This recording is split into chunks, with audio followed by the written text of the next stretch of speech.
উন্নত ভারতের লক্ষ্যে মাদকমুক্ত যুব সমাজ। নমস্কার দর্শক বন্ধুরা, আমি সৌরভনাথ। আমাদের চ্যানেল নিউজ ইনসাইট বাংলায় আপনাদের স্বাগত। একটি দেশের আসল শক্তি তার যুব সমাজ, কিন্তু সেই যুব সমাজই যদি মাদকাসক্তির কবলে পড়ে শেষ হয়ে যায়। সম্প্রতি প্রধানমন্ত্রী নরেন্দ্র মোদী দেশের যুব সমাজকে মাদক মুক্ত করার লক্ষ্যে একটি অভূতপূর্ব জাতীয় দৃষ্টিভঙ্গি তুলে ধরেছেন। ভারতের বিকশিত ভারত বা উন্নত ভারত গড়ার এই পথ চলায় কেন তরুণ প্রজন্মকে শারীরিক ও মানসিকভাবে সুস্থ থাকা জরুরি, তা নিয়ে আজ আমরা কথা বলবো।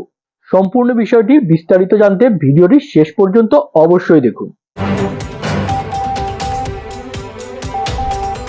সম্প্রতি প্রধানমন্ত্রী নরেন্দ্র মোদী রবিবার দেশব্যাপী একটি বিশেষ অভিযান শুরু করেন, যার নাম বিকশিত ভারত সংকল্প অভিযানের অধীনে নেশামুক্ত যুব উন্নত ভারতের জন্য মাদকমুক্ত যুব সমাজের শপথ অভিযান।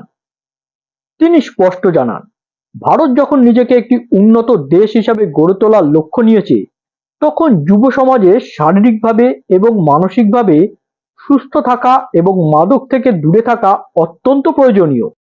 এই কর্মসূচি কিন্তু ছোটখাটো কোনো আয়োজন ছিল না। 125টিরও বেশি আধ্যাত্মিক ও পাবলিক সংস্থা, শিক্ষা প্রতিষ্ঠান এবং শিল্প সমিতির সহায়তায় এটি পরিচালিত হয়। দেশের 28,000টিরও বেশি স্থানে একযোগে এই কার্যক্রম পরিচালিত হয়েছিল। বিভিন্ন রাজ্যের একাধিক মুখ্যমন্ত্রী ও রাজ্যপাল ছাড়াও 1 কোটিরও বেশি তরুণ তরুণী এই শপথ অভিযানে অংশ নেন। প্রধানমন্ত্রীর ভাষণের আগেই উপস্থিত সকল তরুণ তরুণী ভারতকে মাদক মুক্ত করার দৃঢ় অঙ্গীকার ব্যক্ত করেন। প্রধানমন্ত্রী নরেন্দ্র মোদী এই উদ্যোগকে দীর্ঘমেয়াদী যৌথ পদক্ষেপ হিসাবে উল্লেখ করেছেন।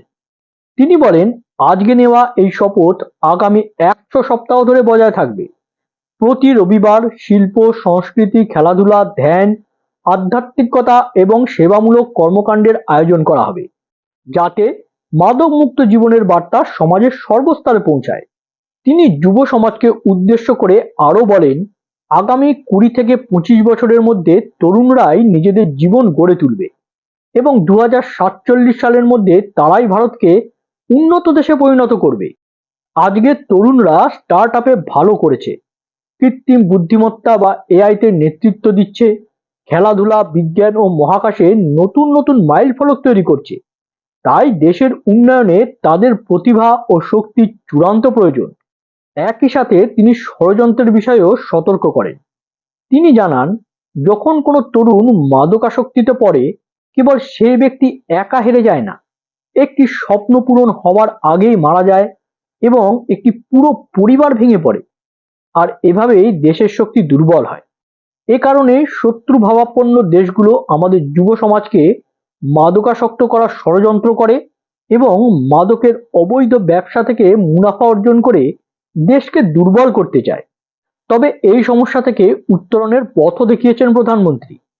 পেশাদারদের সাহায্য। মাদকাসক্তির ঘটনা লুকিয়ে না রেখে যারা লড়াই করছে, তাদের জন্য পেশাদারদের সাহায্য নেওয়ার এবং পুনর্বাসন কেন্দ্রে পাঠানোর পরামর্শ দেওয়া হয়েছে। মোদিজি আরও বলেন, যে ব্যক্তি মাদকাসক্তিকে পরাজিত করে সেই আসল যোদ্ধা। সমাজের উচিত তাদের সম্মান করা এবং দ্বিতীয় সুযোগ দেওয়া। কঠোর আইনি পদক্ষেপ। সরকার মাদক পাচারকারী ও বিক্রেতাদের বিরুদ্ধে কঠোর অবস্থান নিয়েছে। আগের বছরের তুলনায় গ্রেপ্তারের সংখ্যা উল্লেখযোগ্যভাবে বেড়েছে, যা প্রমাণ করে সরকার কতটা গুরুত্ব সহকারে বিষয়টি মোকাবিলা করছে। বন্ধুরা, একটি মাদক মুক্ত দেশ গড়তে আমাদের প্রত্যেকের সচেতনতা সবচেয়ে বেশি জরুরি। সরকারের এই কঠোর পদক্ষেপ এবং সামাজিক সচেতনতা কি দেশকে 2047 সালের মধ্যে উন্নত ভারত বানাতে সফল করবে? আপনার মতামত নিচে কমেন্ট করে অবশ্যই জানান।